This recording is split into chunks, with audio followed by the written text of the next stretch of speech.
vamos a la parte interesante. Los pagos por hora. Si alguien quiere por ahí cobrar por hora, está bien, ¿okay? No tiene nada de malo. Pero normalmente las algunas personas pueden llegar a sentir raro, o una empresa, que otra empresa les cobre por hora. Eso es algo a lo mejor que psicológicamente lo tienes que explicar y tratar bien con la persona, porque a veces creen que están contratando pues, a un novato o a una persona, a un freelance, y no entienden que pues, una empresa también puede cobrar por hora. En el caso de desarrolladores, que no tenemos detrás una empresa o que damos la cara como un freelance, normalmente tenemos tres categorías. A mí yo no soy mucho de categorías y menos para este tipo de cosas, pero si no le explicas tú al cliente esto, también, pues bueno, no va a entender por qué le estás cobrando lo que le estás cobrando. Tenemos la categoría junior, la senior y yo puse ahí megapoderes, ¿no? Pensar en alguien que tiene muchísima más experiencia, ¿no? Que lo habitual. Más o menos cómo funciona esto. Muy parecido a la parte web, pero a diferencia de esto, no hay tantas tecnologías a las que nos tengamos que considerar. Simplemente es entre Java, Android y a lo mejor por ahí cosas que tengan que ver con muy específicas con las APIs, con Google Maps, con mensajes en la nube, con cloud, Google Cloud, con monetización, con ¿qué más? Con web service, con ese tipo de cosas. Ujú. Entonces, un desarrollador junior en promedio en la parte de Android y de iOS anda ganando alrededor muy barato, o sea, muy barato es decir, que necesita el trabajo, es decir, no tiene muchos clientes, no tiene muchos amigos y le llega trabajo a cuentagotas, entonces no quiere poner en riesgo la oportunidad que le llega, puede estar cobrando de $20 hasta $35, ¿ok? Eso sería por ahí un programador junior, a lo mejor el 30 espanta, pues podemos de 25 a $30, por ejemplo. Más o menos podrías estar cobrando eso. En el caso de un desarrollador senior, un desarrollador pues que ya tiene experiencia, que tiene más contactos, que tiene proyectos ya detrás en su background, que abre su tienda de aplicaciones y le salen 4 proyectos y en GitHub tiene otros 3, o sea, algo ya con más experiencia, que tiene, que sería un senior, que tiene, no sé, más de, a veces por tiempo, a mí no me gusta, se los repito, pero es lo que así funciona el mercado de la industria del software. Menos de 3 años se te considera junior, la mayoría de las empresas. Más de 3 años se te considera senior. O sea que si tú eres tonto, un ejemplo, y tienes más de 3 años, no importa, tú puedes considerarte como senior, ¿vale? Y les digo, yo pienso que hay gente con un año de experiencia que podría cobrar como un senior, y también sé que hay gente con muchos años de experiencia que debería de cobrar como un junior. Eso yo ya lo dejo ustedes se conocen mejor que yo, ¿no? Entonces, ustedes mismos sabrán en qué posición se pueden poner. Y un senior podría estar cobrando de $35. No muchas empresas están dispuestas a pagar hasta $60. ¿Ok? Rollo, yo, por ejemplo, he cobrado que a veces pues, puedes cobrar más y no pasa nada, pero ya algo normal, poderes o alguien a lo mejor ya con más conocido, con renombre, que tiene muchos proyectos y que tiene pues, bastante background de desarrollador, ahí ya tú ya puedes cobrar de $60 hacia arriba. Ya hay gente, por ejemplo, en mi caso, a veces cuando me llegan proyectos por cuestión de tiempo o que simplemente yo a veces hoy en día rechazo proyectos porque no me gustan o no les tengo fe, soy muy honesto con los clientes, trato de decirle, no me motiva en realidad, pero a veces me dicen, bueno, pues danos una consultoría o ayúdanos en sacar este proyecto. Ahí en este tipo de casos normalmente pues, se cobra mucho más, $80, 90, 100, $110 se puede llegar a cobrar. A veces hasta más, o sea, hasta 300, $200, depende qué es lo que quieren. A veces el equipo de desarrollo únicamente quiere una consultoría en donde pues tú hagas, no sé, la arquitectura de la aplicación para que ellos la programen. Entonces, ahí en realidad pues un pago se vuelve muy elevado porque pues tú estás ahorrándoles, no sé, 20 horas de trabajo y tú en 2, 3 horas a lo mejor por otro proyecto, por tu experiencia lo puedes sacar y pues está bastante válido pagar estos o cobrar estos $200, 250, pero esos son los casos muy raros. O sea, depende mucho de qué tantos proyectos tengas, cómo te conocieron, quién te recomendó, ese tipo de cosas. Pero sí se puede llegar a cobrar, pues digo, más de $100, sí. Pero normalmente el promedio de estos que te pongo megapoderes sería de $60 hacia arriba. Y normalmente la gente que lo paga es gente que vive o empresas que están en Estados Unidos o en Europa y que el cambio de divisas pues no les afecta mucho. En Latinoamérica ese cambio de divisas pues, es bastante complejo y más con la situación de hoy en día, pues en México, por ejemplo, pues el dólar ya casi creció 100%, o sea que ahí ya está más complejo que alguien te quiera pagar eso. Entonces, más o menos esos son los costos por hora, ¿ok? Hay en pago por hora, digamos, a la hora de ya, bueno, cobrar en este caso, lo estás planteando como un alcance fijo donde uno estima y se sale, este proyecto dura 120 horas y tú facturas las 120 horas sin importar realmente cuándo te tomaste, o primero consumes las horas y tú le dices al cliente, ya, esto acá me demoró 8 horas, 12 horas y de ahí le cobras según eso. ¿Cuál sería Lo el normal, bueno, no es normal porque no hay nada normal, ¿verdad? Pero habitual? lo más común, exactamente, lo habitual sería que uno, en el caso junior, que pasa muy común, y yo se los recomendaría porque todos pasamos por ahí, sería raro que alguien diga, yo me pasé, yo crecí y no pasé por los 20 años, ¿verdad? Claro que no. Cuando tú eres junior siempre calculas mal todos los tiempos y acabas trabajando más, ¿ok? Claro. Vale, lo aprendes. Ya cuando eres senior pasa lo contrario. A veces tú te programas para 20 horas y al final trabajas 6, o sea, 6 duro y tupido, y las otras 2 horas pues ya son para pulir detalles y ya estás con tu refresco acá cotorreando. Entonces, lo normal es que cuando inicies, si puedes tú, hagas los cálculos lo más exacto posibles para que cobres en realidad antes de. Al usuario, no, al cliente, le va a dar mala espina que tú le digas, lo hago, veo cuánto me tardo y a ver Claro. cuánto te cobro. Te va a tirar de loco. Pero cuando tú ya tienes una relación, hay confianza y eso, se puede hacer. Yo en algunos casos con algunos clientes lo hice y teníamos la confianza para decir, lo voy a intentar arreglar y te aviso. Yo ya le había hecho, no sé, 6, 7 proyectos. O sea, sabía que yo no quería hacerme rico con él. Pero al principio, cuando es tu primer cliente, yo sí diría, desde el principio, haz el esfuerzo, calcula lo mejor posible y ya después cobra. Obviamente, no se preocupen. Es bien normal que tus primeros 10 proyectos, tú calcules que te vas a tardar 10 horas y a lo mejor te tardas 20. Es de verdad súper común, a todos nos pasó y nos seguirá pasando, así que ¿Usa, esa us- parte lo us- pueden hacer así. ¿Usas Mande. alguna aplicación para medir tu tiempo que consumes? Bueno, tú. O sea, No, bueno, hay clientes que te piden a ti que utilices las herramientas que ellos tienen, ¿no? Ujú. Algunos tienen ya estas herramientas para hacer sus pagos por hora.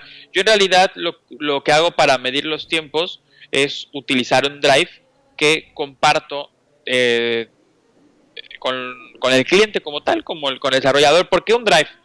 Porque cuando tú les pones un software tienen que manejar cuentas de usuario, bla, bla, bla, y tienen un miedo de que en ese momento se caiga, no funcione y ya sabes, ese tipo de cosas. O sea, Entonces, como un log yo de normalmente horas. lo que hago es manejar, sí, un cronograma, exactamente, le dan un poco de pavor pues al cliente. Si tienes un cliente, ejemplo, como tú y yo, pues que estamos a lo mejor un poco más metidos en esto, a lo mejor tú y yo podemos llegar ya más a un acuerdo de una herramienta y utilizarla y no pasa nada. Pero el cliente común, el que no está tan empapado de la tecnología, lo más fácil que le puedes hacer tú la vida es ponerle un drive y decirle, mira, te voy a pasar el enlace en tu correo, va, le da clic al enlace al correo, se le abre el drive y wow, ¿no? Y en ese momento ve el cronograma y ve cuánto llevas avanzado y ve cuántas horas y abajo sale el costo de lo que se va haciendo ese día. Y al final acabas este día, ve las horas, dice, este día tengo que pagarle $50. Y el siguiente día lo vuelve a ver y eso sería lo más sencillo para trabajar con clientes que no tienen. Obviamente, si hay un cliente con un poco más de background tecnológico, pues ya la hiciste. Cualquier herramienta que consigas como reloj checador te va a permitir eso. De hecho, hay un montón que ya hasta tienen su aplicación y Ujú. entras y le das su usuario, su contraseña y lo pueden hacer. Yo la verdad es que no, ya hoy en día desde hace como 3 años, 4, ya ni el Excel comparto. Me han dado la confianza a ellos, creo que es muy importante de la parte de ellos, y también igual a lo mejor me la ha ganado un poco. Entonces yo ya no, en realidad hago el proyecto, calculo las horas, les digo cuántos en total y ya está. Nada más desglosas en qué te tardaste cada hora ya para que pues, lo vea claro. Al final yo le puedo decir que me tardé 20 horas en algo, 20 en 30, eso lo sabemos ustedes y yo como desarrolladores, y yo me pude haber tardado 2 horas en hacerlo, pero mientras le suene lógico y con sentido, pues lo va a pagar y lo va a hacer. Y de nueva cuenta, entre más experiencia tengamos, pues obviamente el cliente y el proyecto pues va a salir mejor y más rápido. Entonces, por eso uno eleva el costo de sus horas después, por el tiempo, en realidad, no por si eres junior o senior, porque a lo mejor lo que un desarrollador novato se va a tardar 3 horas, yo me voy a tardar 1 hora, pero es porque yo ya programé otras 100 horas antes que él. Entonces, por eso es que tu hora puede valer más que la de otro desarrollador. No es el título, que sea junior, senior y la manga no sé qué. Bueno, tú lo importante es que si ya tienes 100 horas de background, 200, 300 o 5 aplicaciones o 20, el otro que background tiene, no, pues no tiene. Entonces, pues tú te puedes dar el lujo de subirle el costo. Obviamente, la gente en el sentido común piensa, este me cobra 20, este me cobra 50. ¿Con quién me voy? Pues con el de 20, pero a lo mejor sacando las horas, este se tarda 10 horas y este se tarda 5. Entonces, ¿cuál me va a convenir al final? Va a haber siempre, hay que hacer el cálculo, pero eso ya es cosa del cliente, eso ya nosotros no lo podemos resolver. ¿Vale? Dale, seguimos.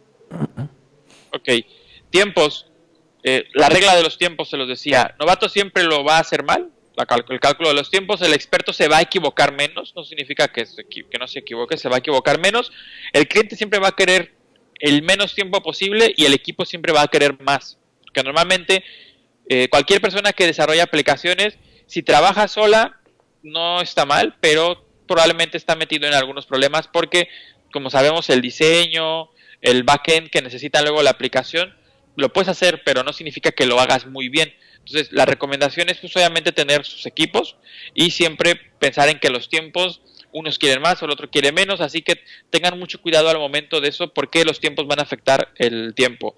Yo les doy la recomendación que sería esta de divide y vencerás, es lo que he visto que a los desarrolladores les ha funcionado, a mí también obviamente me ha funcionado bastante bien, que es dividir y vencer, que tendríamos que dividir en dos cosas, dividir en módulos o secciones, como lo quieras llamar, o también creas módulos y los módulos adentro pueden tener secciones. Esto ya depende de ti, ¿ok? Tipo de cosas. Ahorita vamos a hablar de qué es un módulo.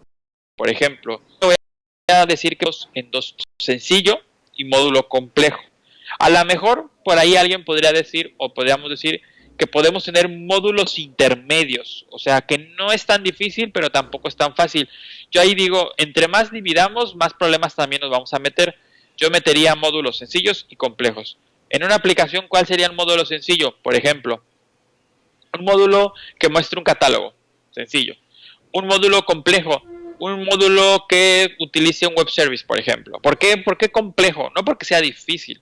A lo mejor sí te es difícil, pero no por eso. Porque hacer el módulo del web service representa, para empezar, y tenemos que manejar ese contenido. Ya tenemos más complejidad. Y después de encargarnos de que ese contenido se mueva una coraza alrededor para que ese módulo funcione. Entonces, ese módulo lo podemos dividir en opciones, en secciones, perdón. Y por lo tanto, se vuelve un módulo complejo. Entonces, obviamente, de la experiencia del desarrollador, normalmente un módulo sencillo debería de poder trabajar una persona y máxima 2 personas para sacar ese módulo. Puede hacer una persona, entre comillas, no es 2, entre 3, obviamente categoría, porque al final tu experiencia de 200 horas ya hacer por esfuerzo, ¿vale? Entonces, esos módulos también van a pesar en la parte del costo. Un módulo sencillo combinado con la STAR o puede costarte desde 200, y un módulo complejo pues te puede llegar a costar desde 350, 400 dólares hasta 500, 600, ¿no? Te digo, si es una aplicación como Uber, pues obviamente ese módulo del mapa es interminable porque pues, es muy, muy, muy caro, porque ahí está, digamos, la base, porque al final para dibujar en el mapa yo tengo que trazar rutas, calcular todo eso, calcular el tráfico. Es un módulo complejo a la enésima potencia, ¿vale? Es un módulo muy complejo. ¿Ok? ¿Cómo se haría la tabulación en costos? Yo te recomiendo crear una tabla, ¿ok? Y tomar en cuenta las siguientes variables. Los módulos, decir cuántos módulos tiene la aplicación, módulos sencillos, módulos complejos, ¿cuántos tiene? 3, 2, 1, no lo sé, los pones. ¿Cuánto te vas a tardar por cada módulo? Recuerda que vamos desglosando. Por cada módulo, ¿cuánto te vas a tardar en horas? Es decir, el módulo de los mapas me va a llevar 4 horas. Ok. El módulo de el login me va a llevar 8 horas. Ok. Y todos los módulos tú ya los vas dividiendo por horas y pones el nivel del desarrollador que se va a hacer cargo del módulo. Si va a ser 2 desarrolladores, pues pones 2. Si va a ser 2 desarrolladores y un diseñador, pues pones. Y vas poniendo cuánto tiene que ganar ese desarrollador por hora. ¿Por qué? Porque pues hay que pagarles. Entonces, este desarrollador gana en la empresa. En todas las empresas, aunque no te digan, todos tienes tu costo por hora. No, pues yo gano $30,000 al año. ¿Ok? Sueldo medio bajo en Estados Unidos para un desarrollador. Bueno, $30,000. Divides los $30,000 entre 12. Ok. Luego de que lo divides entre 12 porque es cada mes, lo divides entre semana. Y luego lo divides por horas. ¿Cuántas horas tiene una semana en promedio? Pues 40 horas, perdón, son las que deberías de trabajar y llegas al costo por hora. Si tú no sabes cuál es tu costo por hora. Muy sencillo, ya lo sabes calcular. Y ahora empiezas a decir cuánto va a ganar cada desarrollador. Entonces, ya que tienes el costo por cada hora de desarrollo, ya tú puedes nivelar para que no te salga más caro pagarle a los desarrolladores o al equipo de desarrollo y que tu módulo te cobre $200, perdón, y tus desarrolladores en promedio tienen que ganar $50 más. Pues no te va a salir. Entonces lo que haces es dividir las horas entre los equipos y ponerlos a trabajar en esas horas. Luego viene el tiempo promedio. Si el desarrollador te dice que se va a tardar 5 horas, normalmente no lo atoras tú mismo. Tú no dices, bueno, ¿cuántas horas necesitas? 5, te doy 7. ¿Okay? ¿Para qué? Para que tengas 2 horas de colchón, como se dice, o de respaldo, y uno pueda jugar con eso. A lo mejor solamente esas horas se las estás dando para que acabe. No se las estás, digamos, entre comillas, pagando. Le estás diciendo, tú me dijiste que 5 horas de trabajo, pero pues te voy a dar 2 por cualquier cosa. Si tú me cumples en 5, pues yo te pago las 5. Si tú me pides 7, pero obviamente, de nueva cuenta, ahí depende mucho de la relación, tanto del desarrollador, del cliente y de la empresa. ¿Okay? Si es un cliente directo con un desarrollador, pues es más fácil. Pero cuando tienes una empresa que atrás hay un equipo de desarrollo, tú ahí puedes negociar con ellos. ¿Ok? Y finalmente, la parte del cliente. Esto es muy importante. Si tú tienes pensado cobrar, no sé, $10,000 a una empresa y tu cliente se llama Coca-Cola y tú sabes que quieres ese prestigio y tú sabes que quieres ese proyecto y tú sabes que vas a aprender por ese proyecto, son variables que debes de considerar y tú sabes que tu equipo va a tener un proyecto muy bueno para mostrar en su catálogo. Normalmente, si es en equipo, porque es el peor de los casos, tú puedes voltear con tu equipo y decirle, oigan, vamos a irnos un poco más abajo de lo que normalmente cobramos porque ese proyecto a largo plazo nos va a servir a todos y probablemente pues, el equipo acepte. Eso depende mucho de cómo se lo transmites. Si eres tú solo, pues está más que claro, ¿no? Tú sabrás si quieres o no aceptar ese proyecto por otras razones o si quieres tú aceptar ese proyecto por cobrarles millones y millones. Tú sabrás, puedes cobrar millones y millones, nadie te va a decir que no, pero a lo mejor de ese proyecto te salen 3 proyectos y a lo mejor si tú no hubieras cobrado la elevada proporción porque dices que es Coca-Cola, porque piensas que es Coca-Cola y tiene para pagarlos, a lo mejor no te van a caer esos proyectos porque no aceptas el proyecto. Entonces, todo eso tiene que influir en tu tablita esta de tabulación de costos. Y ya en base a eso, pues el mismo Excel te suma, te resta, te multiplica, te divide y te va a entregar a ti en promedio cuánto vas a cobrar y cuánto te vas a quedar. Y obviamente cuánto tienes que repartir o pagarle a las personas. ¿Vale? ¿Ok? Y vienen los factores externos, que es lo que te decía. Crecimiento de la demanda. ¿Qué quiere decir eso? Las aplicaciones, por ejemplo, en Android, hace 5 años se pedía una, ¿ok? Hoy, 5 años después, se piden 10. O sea, vamos creciendo. Para bien o para mal, todavía no lo sabemos. Pero van creciendo mucho la demanda de aplicaciones. Entonces, es un mercado que tiene muchos clientes. sea que no es un mercado al que tengamos a lo mejor que sufrir tanto para encontrarlos. Luego viene cómo funciona el mercado. En este caso, normalmente hoy en día las empresas no buscan siempre como primera opción buscar otra empresa para hacer las aplicaciones. Normalmente buscan un freelance o un desarrollador en la idea que ellos tienen en la mente, en que el desarrollador freelance cobra más barato que una empresa. ¿Okay? Aunque ellos no sepan que tú trabajas con un equipo de desarrollo y de diseño, bla, bla, bla. Pero ellos tienen esa idea. La otra viene siendo la economía. Muchas empresas hoy en día americanas o canadienses o europeas están optando por que los desarrollos se hagan desde Latinoamérica. ¿Por qué? Para empezar, no pagan los mismos impuestos. ¿Okay? Eso es algo bastante evidente. Dos, normalmente tenemos precios más baratos. ¿Por qué? Porque nuestra economía es el peso o cualquier moneda latinoamericana y el dólar pues obviamente se multiplica. Entonces, la economía es un factor muy fuerte para considerar como un factor externo. No es lo mismo a lo mejor lo que yo le cobro aquí a alguien en México que yo le puedo cobrar en Estados Unidos. A lo mejor yo le puedo cobrar a un cliente en Estados Unidos un poco más, un cero más a lo mejor. Y aún así sigo siendo barato. ¿Por qué? Porque si lo compara con sus desarrolladores en Estados Unidos, pues obviamente ellos también cobran en dólares y ellos también pagan impuestos. Entonces se vuelve un poco más complejo. Y el factor externo que ya mencioné creo que una vez o dos veces es la marca. Si tú quieres tener dentro de tu catálogo a Coca-Cola, a Walmart, a todos ellos, a veces nos conviene bajarnos un poco para que en realidad cerremos el proyecto lo más pronto posible. Ya después, obviamente, igual y te salen más oportunidades o ya tienes un catálogo más extenso. Entonces, sería algo, digamos, bueno para la marca o para la empresa.